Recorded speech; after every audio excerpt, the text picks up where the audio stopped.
In today's day and age, wars are not just limited to a territory, it's about strategy, perceptions, and more importantly, alliances at the international level. When Pakistan goes crying and complaining to the United Nations Security Council, India counts on its friends.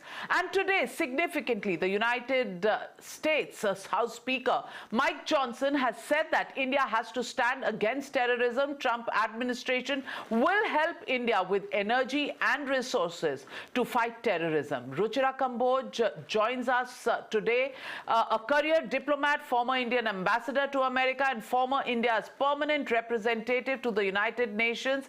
And we will ask her where Pakistan, with its bluff and bluster, stands at the United Nations Security Council meeting.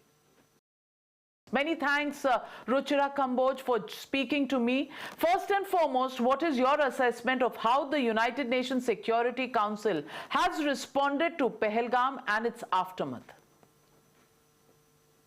Well, let me put it this way. Most meetings at the United Nations are judged either by outcome or by support. So let's take a look at both of these factors now. As far as outcome is concerned, was there an outcome document at the end of this meeting? Was there a resolution? Of course not. Was there a statement? Was there a press release? Any sanctions? No, nothing.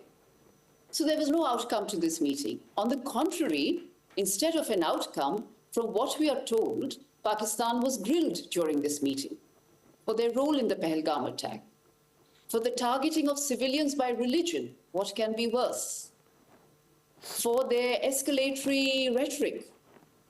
And on top of that, we are told that all members without exception condemned the terror attack because terrorism is simply reprehensible.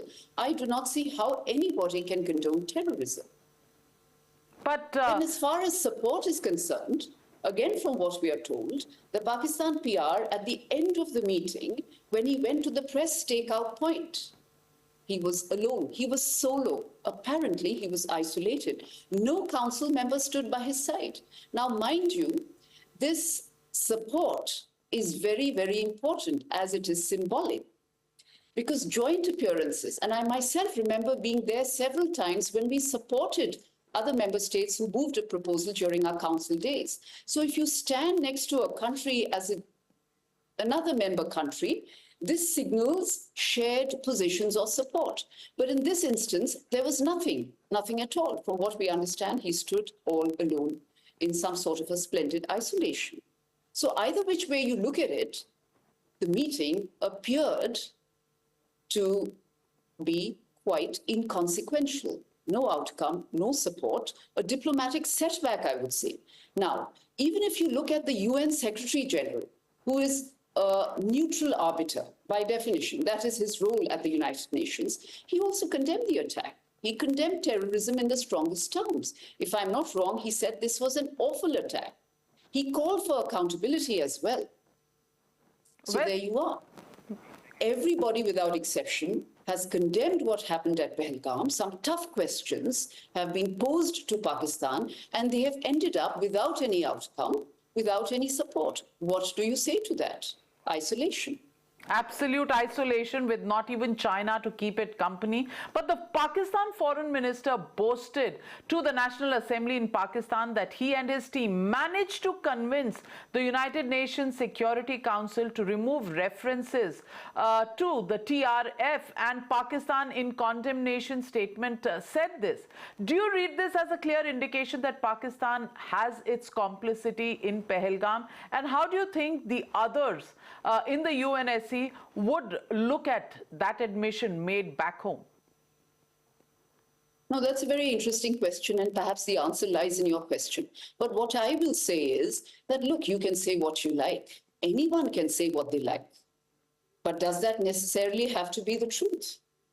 Now, from the facts before us, it appears at that closed-door meeting, Pakistan was isolated. I've already mentioned that.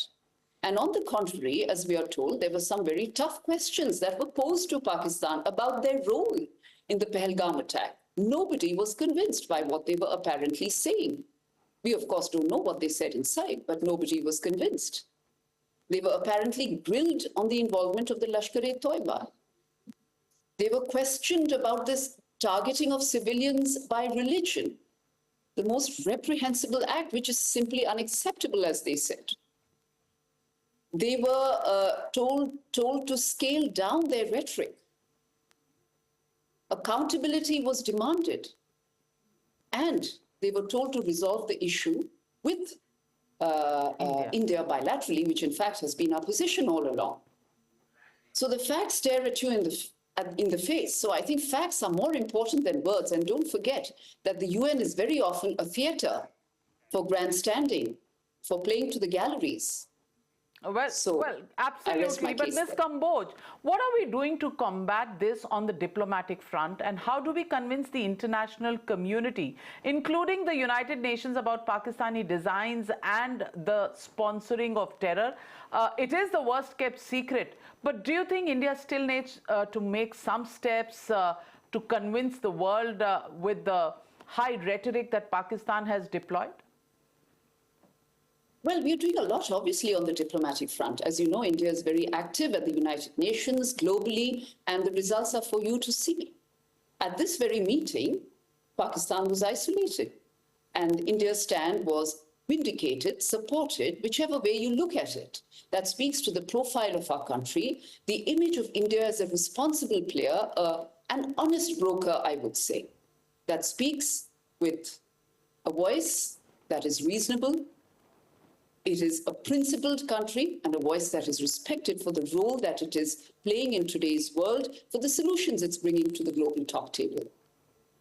So, as you can see, that Pakistan, in all its various attempts, has been isolated today at the United Nations, which is not to say that they will not do this in the future, because after all, they are a member of the United Nations Security Council as a non-permanent member. This is just the start of their tenure.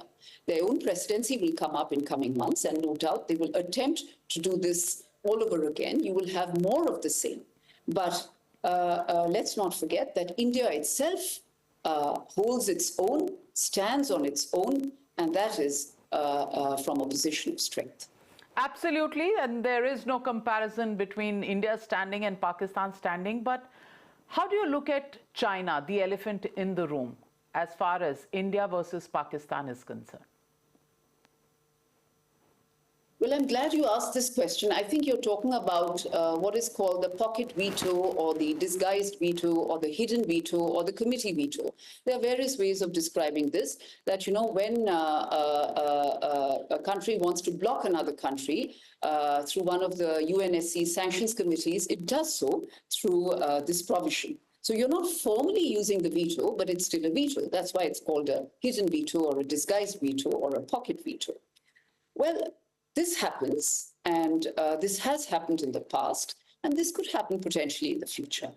And the answer to all of this, the answer to your question, how do we prevent this in the future? I'm afraid the answer to that has to be that we need very, very urgently to reform the United Nations Security Council, not just enlarge the composition of the council in both the permanent and non-permanent categories, but also to look very seriously at the question of the veto. Because it is this very veto that undermines the working of the council in an optimal fashion. So you need to reform the council, I repeat here for the nth time, simply because the present composition keeps the global south out of the council, which is completely an anomaly and anachronism. And also you need to look very closely and clearly at the working methods of the Security Council, which is the question of the veto, a question that is agitating the United Nations and its member states time and time again. There have been attempts to find a quick fix solution to this, but I'm afraid there is no quick fix. So therefore, the answer to this is, if you need to avoid more such instances happening in the future, we have to look very seriously at the question of reforming the council, including its working methods. So let me ask you, during your time as India's permanent representative at the UN, what were your own experiences on Pakistan's diplomatic maneuvers? How did you handle any standout examples that you remember from those times? Well, what can I say to this except that each and every time this was done, we responded to such provocation with the treatment that this warranted. But let me tell you, if I were to narrate one incident, it wouldn't be possible because there were so many. There were myriad instances when they brought up the issue quite unnecessarily, and in fact, I would say, which had nothing whatsoever to do with the matter that was being discussed. Whether in the United Nations Security Council or in the UN General Assembly, this issue was brought up repeatedly, and we responded repeatedly with the treatment that this warranted. In fact, let me tell you, it had become a bit of a joke amongst UN member states that no matter what, Pakistan will always raise the Kashmir issue. There was a certain fatigue amongst member states. And let me tell you, they did not win any friends by this tactic or technique.